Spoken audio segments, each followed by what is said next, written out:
Good morning, ladies and gentlemen.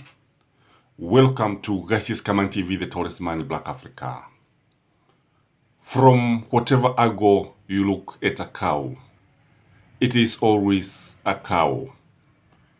Ukitazama vizuri sana ng'ombe, hata muangalie kwa darubini, utaona kwamba ana masikio marefu na mkia mrefu. Ng'ombe ni yule yule tu ambaye huroroma. Huwezi ukamwona kama nyati ama ukamwona kama dovu. Atabaki kuwa dovu au ng'ombe kama ni ng'ombe. Unapotazama William Samoei Ruto, utamwona vizuri sana na utaona kwamba huyu ni Moi bila Rungu. Arap Moi used to carry a Rungu, and this Rungu wakati moja ikasemekana kwamba ikavujika, Rungu ikavujika akiwa katika taifa la Bali, na ilibidi Rungu jingine litengenezwe na kupelekwa all the way, I think, to Britain. He could not move from one place to the other without that club.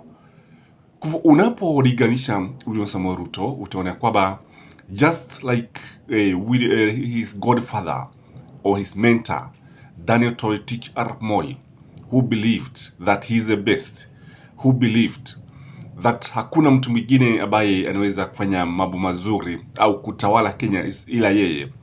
That is the mentality of William Samoei Ruto. Just the other day, he told Kenyans that isipokuwa ni yeye ambaye ni rais wakati nchi iko katika hali hii, ati kama ni wengine nchi ingekuwa imezama. That was last Sunday. Arap Moi would tell Kenyans that were it not for him, nchi ya Kenya ingekuwa imesabaratika kitabo. Alikuwa anatuambia kwamba kama si yeye, nchi haingeweza kusimama, hatungekuwa na taifa na tungekuwa kama majirani. And he'd always give examples of Somalia, a failed state, and Uganda that time, because Uganda haikuwa inaendelea vizuri sana. You remember there were so many coups until Museveni came. Again, when you look at William Samoei Ruto, just like Arap Moi, utaona kwamba is somebody who does not stomach a contrary opinion. When you look at the way he has managed to gag the Kalenjin community, and especially the Kikuyu community, it is the same thing that you found with Arap Moi. Kwamba William Samoei Ruto cannot allow the people to come together to talk anything, especially the people of the mountain.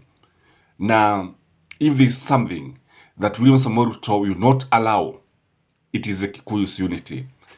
If there is something that he will not allow the Kikuyus to have, is to have a kingpin. And he's not going to allow Rigathi Gachagua to be the kingpin of the mountain. Anataka yeye awe ndiye msemaji mkuu, awe kinara wa Kikuyu. That is what William Samoei Ruto wants. And there's going to be a lot of friction, which has already started between him and his deputy. And before he knows what will have happened, I know Kikuyu will soon bolt out from his party. Because when you come to the mountain, just like wakati wa Arap Moi, utaona kwamba Wakikuyu sasa wameanza kulalamika. Na kama kuna watu waliteseka, kwa mfano unapotazama wakulima wa majani chai, unapotazama wakulima wa pareto, tazama wakulima wa kahawa. During Arap Moi's time, coffee farmers actually suffered a lot. This is the time that the coffee sector collapsed completely and many people uprooted their coffee. It is being repeated. Today, the coffee berries are rotting in the stores. Others in the shambas. Hawajui wapeleke wapi. Na utakubaliana nami hapa kama wewe ni mkulima wa kahawa kwamba Wakenya wako na tatizo kubwa sana, kwa sababu kuna hali ya kutoelewana kati ya serikali na the coffee marketers, and that is why the government has nothing to do with the common farmer, and that is why nasema kwamba unapotazama William Samoei Ruto, utaona kusema kweli ni Arap Moi bila Rungu, kwa sababu unapotazama wakulima wa kahawa ni mambo ni yale yale tu. Vile vile unapotazama hali ya kiuchumi, you look at the country, you cry for a beloved country, you cry for a poor third world country, and this is because during Moi's time things were just like this, ladies and gentlemen. Ukiangalia vizuri sana utaona kwamba kila mtu analalamika, bei ipo juu sana, mfumuko wa bei, that is inflation, is on another level. It was the same case during Arap Moi's time. In fact, the only difference between William Samoei Ruto and Daniel Toroitich Arap Moi is that Moi was a very poor orator and William Samoei Ruto is a very good orator. Ana maneno matamu, anajua kuwavutia watu msikilize, anajua vile ambavyo atawaambia watu, because Moi would always stammer. Moi would find it very difficult to express himself.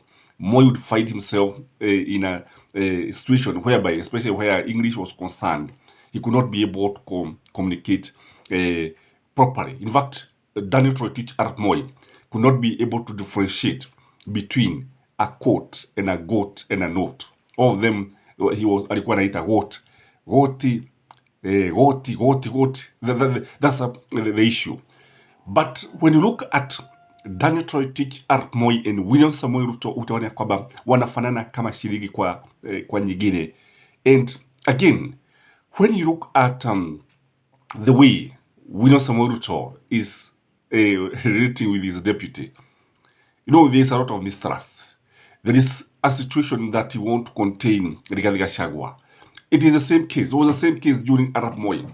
Arap Moi, in fact, did not even see the need of having the deputy. And unakumbuka alikuwa na wengi. Kwanza kaanza na Mwai Kibaki. Mwai Kibaki was demoted to the Ministry of Health.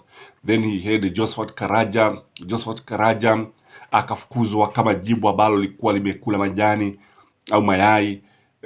Kisha kaja Saitoti akafutwa, wakati mwingine akatagazwa kama au akateuliwa barabarani pale Limuru, and he didn't have much, a very kind word for his deputy. Again, unakumbuka vizuri sana the way William Samoei Ruto was describing his deputy when he was in Luo Nyanza. Wakasema kwamba talking about shareholding in a government is very, very primitive. It is very backward. Here, he was referring to Rigathi Gachagua. And this one can only tell you the attitude that William Samoei Ruto has towards his deputy. And again, when you look at Daniel Toroitich Arap Moi, education was very, very expensive. Very expensive. And many people were dropping out of schools. Na unapotazama vile vile, katika enzi hii ya William Samoei Ruto, he found free day secondary school. He found free primary education. Today, tell me, ladies and gentlemen, would you say ya kwamba elimu ambayo watoto wetu wanasoma haina gharama? You know, really does William Samoei Ruto even talk about school fees? And it is just a matter of time before he revert to pale ambapo mzazi alikuwa analipa, anashughulikia kila kitu. And that is where we are heading to, ladies and gentlemen. And that is where we are already. Many schools have closed, but when you look at the school fees that the parents are supposed to pay, you pity for the parents. You cry for the parents. Unahurumia, unaonea imani. You empathize and sympathize with our dear parents because they're expected to pay a lot of money. And during Kibaki's time, wazazi walikuwa wanalipia karo, walikuwa wanalipa kitu kidogo sana. And for sure, day school were free. That is the truth of the matter, because parents were only supposed to pay lunch, which was not even compulsory. You could not even send a child home. Today, ukitazama utaona kwamba day schools are charging as much as 10,000 per term, which is shocking in my view. In the same case applies to primary schools. So would you say that education is free? Look at corruption and its ugly face, tribalism and its ugly face. Indeed, watu kulingana na duru za kuaminika zinaonyesha kwamba 55%, asilimia 55 ya our security guys, the disciplined forces, jeshi, wale ambao walichukuliwa majuzi tu, ati wametoka katika kabila moja. The other tribe, I think the other 25% came from the man in charge of that ministry. That is the Somalis. So Somalis 25%, Kalenjins 55%, the rest of the community have to share the rest. That was the case, by the way, during Arab Moi's time. Tribalism and its ugly face, nepotism and its ugly face, and corruption and its dragon fist and macho kama ya jitu ambalo likuwa linaogofya. That is where we are, ladies and gentlemen. Unapomtazama vizuri sana William Samoei Ruto, umliganisha vizuri sana na Arap Moi, utaona wanafanana kama shilingi kwa reale. Na unajua, the funny thing is that William Samoei Ruto, his terror that his mentor was Mwai Kibaki Emilio. But I beg to differ here, ladies and gentlemen. I don't know what you think when you look at William Samoei Ruto and you compare him to Jomo Kenyatta, you compare him to Mwai Kibaki, compare him to Daniel Toroitich Arap Moi and Uhuru Muigai Kenyatta, you realize that his policies, his modus operandi, and whatever he's doing is more like Daniel Toroitich Arap Moi, Bila, Rungu. Please like this video. Until next time, bye-bye.